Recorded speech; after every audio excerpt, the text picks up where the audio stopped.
How to sell a haunted house, the economic realities of owning a haunted property.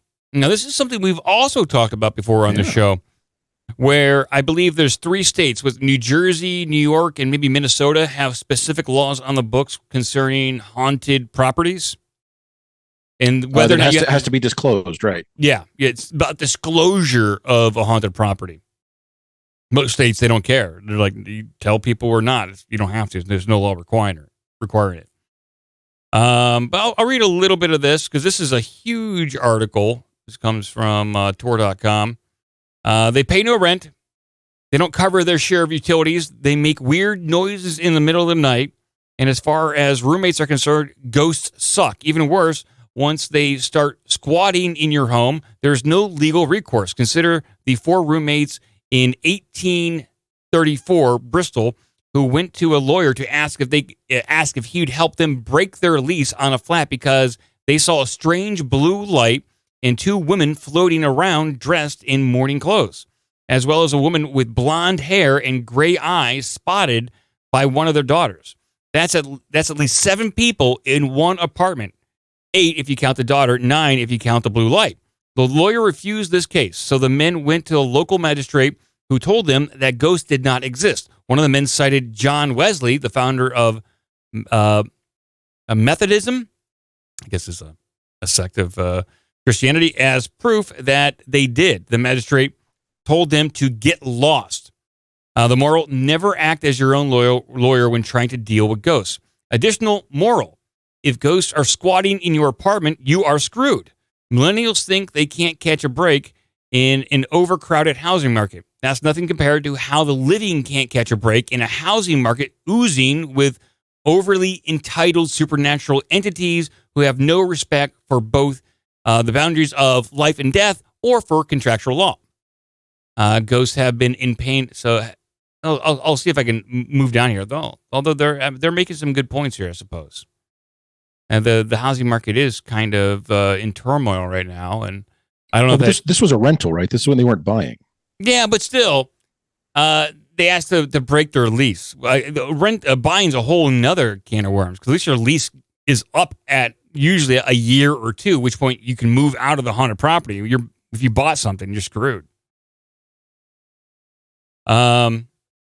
As early as 1858, haunted houses were advertised as tourist destinations in local British guidebooks. And Charles Dickens actively sought inns in homes where he could experience sleep molestation, which is something that I have been reading a lot about. Especially from like the special book section in the bookstore. Typically, back in this day and age, they were called succubus or incubus, and oftentimes these sleep molestation events did occur, and right around 5% of the population did have some sort of you can call it sleep molestation, and they were sexually assaulted in the middle of the night. Sometimes women were impregnated or babies were taken. Ghost babies, but oftentimes, at least in England, it was ghosts, spirits, or demons. In Iceland, it was fairies. But Charles Dickens apparently wanted to get molested. In 1907, in a 1907 interview with the Daily Mirror, one West End real estate agent said, "We keep on hand a list of ancient houses which are claimed to be visited with apparitions." However, the agent reported that these homes were mostly sought by Americans who had extremely classist tastes. Some Americans are particular regarding ghosts, the agent said, like the one that is an original kind, particularly one that has historical associations. I believe that if you could convince one of these Americans that a certain house was haunted by the shade of Queen Elizabeth, they would pay any price you demanded for it. So the Americans who went over there said, we don't want our houses haunted by any just street urchins and roustabouts and scallywags. We demand upper to high class ghosts. That's classist, Mike. Yeah. They don't want riffraff ghosts banging chains. They want They want fancy ghosts with silver plates. And who are into molestation, apparently. I guess so. Yeah. Well, that's the Royals, right? Seems to be quite popular with the elite crowd. It certainly does. Like Charles Dickens was seeking out to get molested. Like he was like laying in bed, like, I'm all alone in here. I hope nothing happens to me tonight. Oh no, I'm tired. I'm gonna just lie down. I'm not sure if this door locks. I'll probably be asleep here in about 5 minwith. I don't ever wake up. Eyes. I'm a heavy sleeper. With money to be made from the future audience of The Crown, ghosts began popping up in real estate ads like this one from 1936, haunted house for sale. Century House is like a Century House in quiet Sussex village, ideal for guest house. In 1919, several British newspapers carried an ad for a sale of Beckington Castle, claiming that the place was all the more desirable because it was reported to be haunted. This goes back a long way, so it's not like a new thing that people are into. Apparently, it's been this way for quite a long time.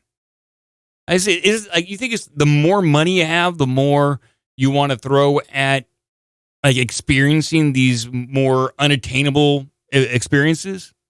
Maybe.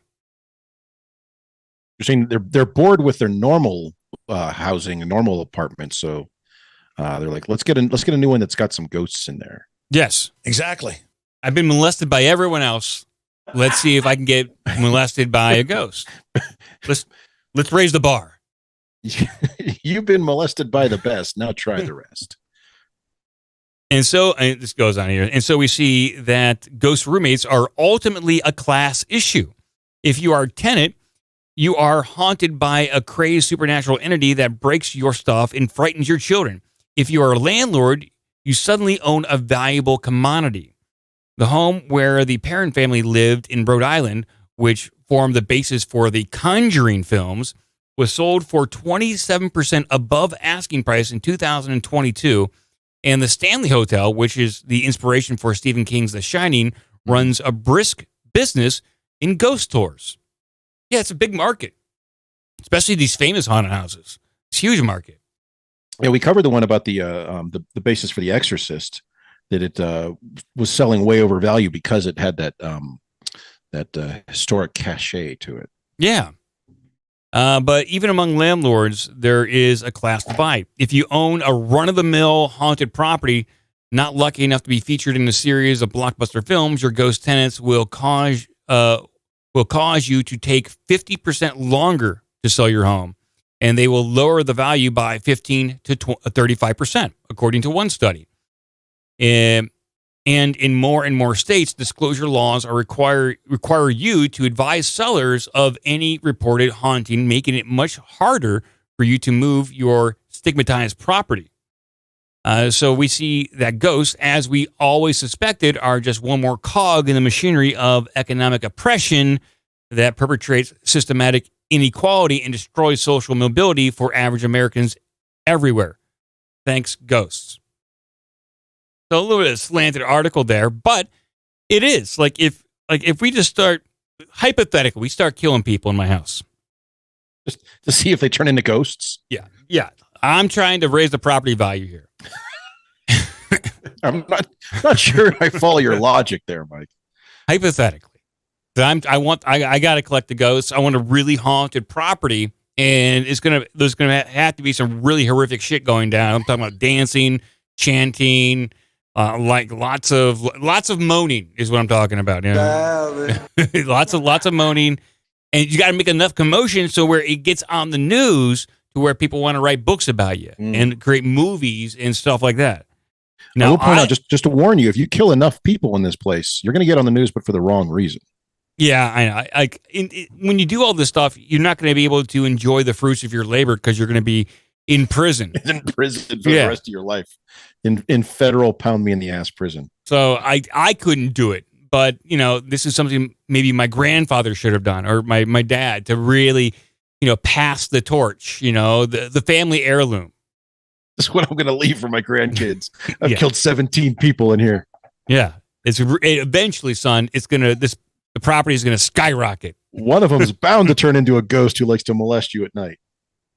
But it is, I mean, I'm surprised I'm sure there are Hollywood people out there right now trying to find like a really interesting haunted property to kind of work over, turn into a new series or a movie. No, that's a series, like what the house flipper, but haunted house flipper. There we go.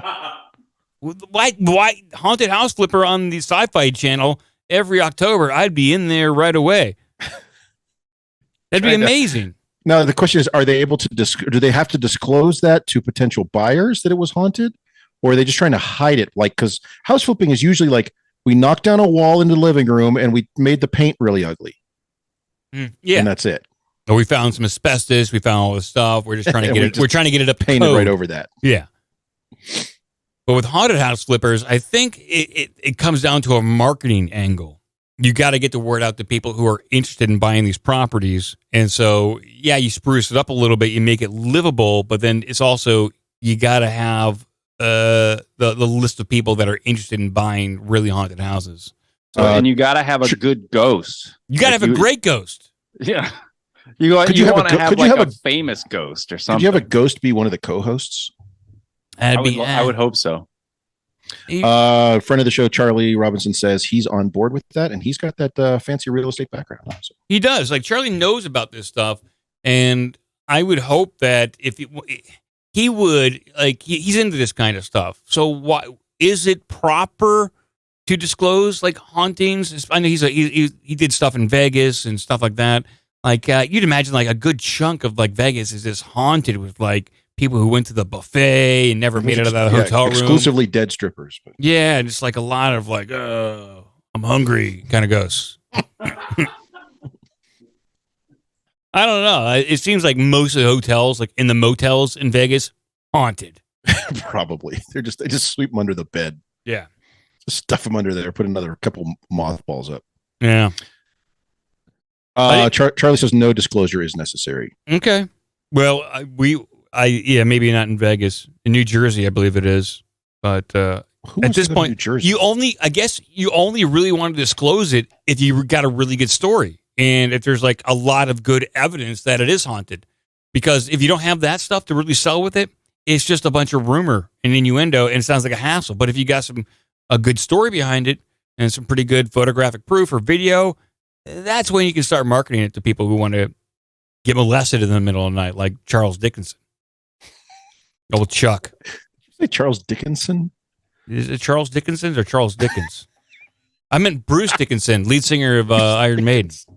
We're just confusing celebrities now. Bruce Dickinson writing his ghost stories and going to sleep in bed. Ah, yes. Bruce Dickinson. Yes. By the way, I put in Carrot Shop if you're interested. Here is an actual listing. Found this on Reddit of an apartment listing, and mentions a couple things about hauntings in here, trying to entice people to needs a roommate, basically. The ghost needs a roommate? I don't know if it's a ghost or this could be from a ghost, I suppose. I assume it's from a live tenant, but oh, I was gonna say if the ghost can go to Kinko's, that's pretty advanced ghost. Ghosts have skills. Well, they expend a lot of psychic energy doing that, and depending on what level the ghost is, they only have so many points they can spend, and they probably wouldn't want to waste it going to Kinko's. Looking for a place to live? I can help. 2-bedroom apartment in Ravenwood, $1,100 a month. Okay, not bad. I don't know where this is exactly. Apartment information: 1 bedroom, decent kitchen, laundry and building, easy access to the bus, heating included, near grocery store, window box AC. Not a big fan of that. Cats okay, no dogs, basement okay, not haunted. It says not haunted. Right there. Just throws it in there. One of the amenities there. Yeah. Yay! About me, 25-year-old, LGBT. Well, which one are you? All of them. So you just put a T on there or put G. I don't know does that work? Because you're right. You should specify which. Yeah. But are you an L or you a G? Right? I'm only B. Wait, what's that mean? I don't know. Game master, axe thrower. Well, that sounds like a liability right there. Does he do them both at the same time? I extra while I game master. Okay. Likes cooking, likes video games, owns vacuum. Well, that's very nice. Owns his own vacuum. Whoa, hey, big man on campus, you got your own vacuum. This guy's marriage material. I rent my vacuum. I don't know what you. I lease with an option to buy. He makes music, or it makes music. Graphic design, can list things. I can list things too. Blue, dog. Cat. There's a list of things right there. Looking for a roommate in clean things, has job or other steady income, cool person, not figment of my imagination, knows what they're doing in my life or can fake it. Okay. Not a huge want list, but probably possible. I find it odd that he does confirm that the apartment is not haunted, but also he's looking for a roommate who is not a figment of his imagination. Presumably because he's had roommates in the past who have turned out to be figments of his imagination. Or at least a possibility. Maybe that's why he took up axe throwing to see, like, are you real or are you a ghost? I'll throw an axe at you. Let's test this with an axe. How he got the ghost and Aaron. He made the ghost. Whoops. Yes. Interesting. Okay. I like that he can list things.